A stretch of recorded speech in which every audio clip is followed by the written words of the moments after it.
Cerita diawali beberapa kasus kejahatan yang mendapatkan sorotan publik, karena para tersangka menerima hukuman yang lebih ringan dari tuntutan. 3 tersangka video syur terlihat puas mendapatkan hukuman ringan yang mereka dapatkan. Kemudian seorang pria gagah tampan terlihat sedang melatih ototnya di ruangan tahanan, sebelum ia dipanggil untuk dipindahkan ke tahanan lain, bersama 3 tahanan VIP video syur. Mendengar kelakar 3 tahanan yang membahas tentang rencana untuk meneruskan bisnis video syur mereka, membuat tim Dongki merasa sangat risih, karena mereka masih belum juga jerah. Dogi kemudian menyuruh mereka diam dan mengencangkan sapu pengaman. Namun tiba-tiba, bus yang mereka tumpangi bannya pecah dan terguling.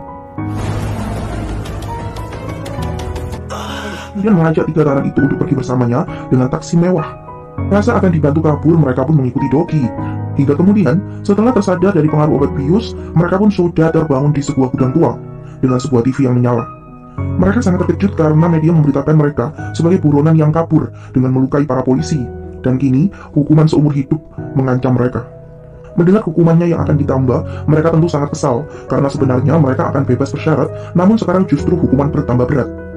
Di tempat berbeda, Ketua Jang mengambil tas berisi uang yang akan digunakan 3 tersangka tadi untuk membuat bisnis video syurnya. Dan hal tersebut pasti akan membuat 3 tersangka itu mendapatkan masalah dari donatur mereka. Dan pembalasan untuk 3 tersangka cabul itu pun sukses dilaksanakan. Setelah itu, Ketua Jang mengumpulkan anggotanya untuk sebuah perpisahan manis tanpa tangis. Mereka akan melanjutkan hidupnya masing-masing karena misi terakhir telah selesai. Dan sesaat kemudian pihak kepolisian menggerebek kantor taksi mewah Ketua Jang. Mereka membawa Ketua Jang karena ia mengaku sebagai pelaku utama yang melakukan semuanya. Tentunya semua itu karena Ketua Jang ingin melindungi tim taksi Rainbow-nya. Setahun kemudian, Ketua Jang dibebaskan dari semua tuduhan karena kurangnya bukti. Namun bisnis taksinya semakin sepi karena banyak yang berhenti bekerja sejak kejadian tersebut. Hari itu Dogi mengunjungi Ketua Jang yang terlihat sibuk memperbaiki mobil-mobilnya. Dogi tahu Ketua Jang pasti merindukan rekan-rekannya. Namun, karena rasa sayang yang teramat besar kepada mereka, ia tentu tidak ingin mengusik mereka yang kini telah bahagia dengan hidup mereka. Berbeda dengan yang lain, Dogi sendiri masih meneruskan misi superhero-nya untuk orang-orang yang putus asa dan menderita karena orang-orang jahat yang berbuat semena-mena. Hal inilah yang membuat Ketua Kang memilih untuk membantu Dogi untuk melanjutkan misi Rainbow Taxi. Jin-an terlihat sukses dengan pekerjaannya sebagai teknisi otomotif sebuah perusahaan besar. Ia yang tentu belum move on dengan Rainbow Taxi justru membicarakan tentang mesin taksi mewah saat press conference terkait peluncuran kendaraan baru perusahaannya. Sementara itu, Kyung-go sendiri terlihat jelas sangat merindukan pekerjaannya sebagai anggota Rainbow Taxi. Bahkan mereka tidak bisa menahan diri setiap kali mendengar kejahatan yang terjadi di sekitar mereka. Namun mereka takut dengan kemarahan Ketua Jang setiap kali mereka menemui Ketua Jang. Sementara itu di tempat berbeda, Go-eun terlihat berhasil menjadi abdi negara. Ia terlihat cantik dengan seragam polisi yang ia kenakan. Namun ia sendiri sering ditegur atasannya karena sering mencampuri tugas divisi lain. Go-eun terlihat kurang nyaman bekerja dengan rekan-rekan lainnya, termasuk dengan atasannya yang menasihatinya tentang menjadi polisi yang sesuai dengan upah yang mereka dapatkan saja, tanpa berlebihan dengan empati yang kurang sesuai dengan tupoksi. Di tempat berbeda, seorang ayah terlihat sangat sedih dan putus asa karena mencari putranya yang hilang. Ia pun hendak bunuh diri, namun ia melihat sebuah stiker jasa layanan Rainbow Taxi yang membuatnya seperti mendapatkan harapan baru. Kemudian pria itu menghubungi nomor kantor Rainbow Taxi, dan setelahnya, Dogi pun datang untuk menjemput si bapak yang putus asa itu. Kedatangan Dogi tentu seperti secercah harapan untuk si bapak. Dogi kemudian menyalakan rekaman untuk mendengarkan tentang cerita si bapak. Ia adalah orang tua tunggal untuk putra kecilnya, yang kemudian tumbuh menjadi pemuda yang baik dan ceria. Sesekali di sela kuliahnya, ia membantu ayahnya menjaga toko ayam goreng yang menjadi tumpuan hidup mereka. Hingga kemudian si anak yang bernama Dong-jae memutuskan untuk bekerja demi membantu melunasi uang ayahnya. Namun ia berbohong dengan mengatakan telah terpilih sebagai pertukaran mahasiswa ke luar negeri. Si bapak mengantarkan putranya dengan penuh rasa bangga dan berharap putranya akan sukses dengan program studinya. Hingga kemudian ia merasa sesuatu yang buruk terjadi pada putranya yang tidak lagi bisa ia hubungi.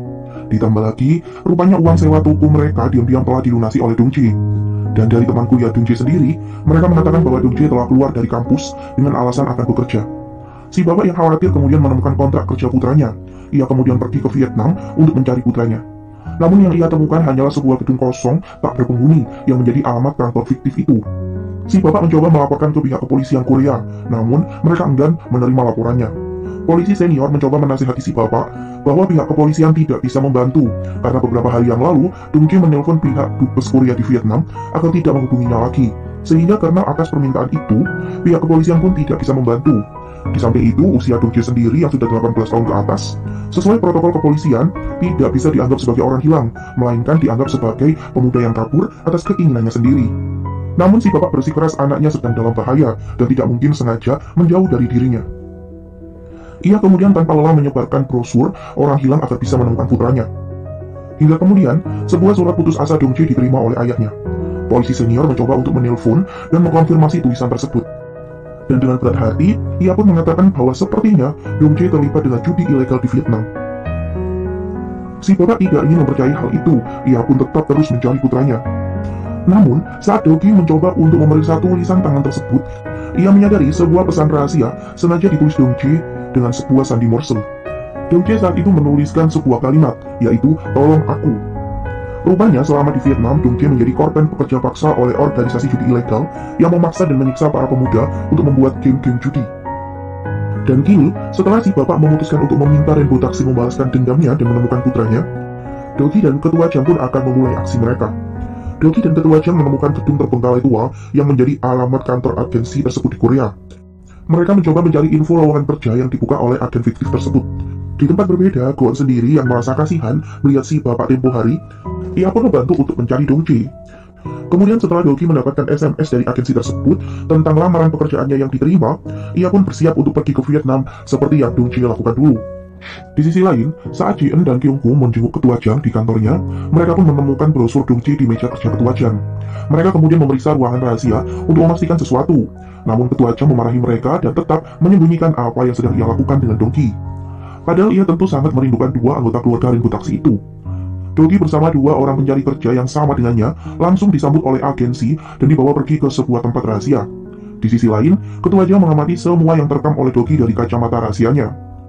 Sementara itu, setelah bertemu dengan Goon, Kyung-gu memutuskan akan terbang ke Vietnam memeriksa sesuatu yang ia curigai.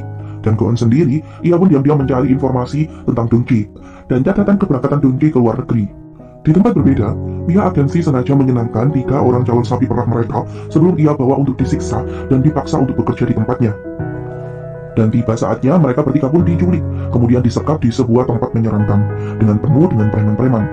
Mereka diberi tugas untuk membuat game judi ilegal tanpa tapi dan dilarang untuk menolak jika mereka tidak ingin mati. Dan Dogi mendidih melihat banyak pemuda yang disekap dan diperlakukan dengan sangat keji, sambil dipaksa membuat game ilegal judi.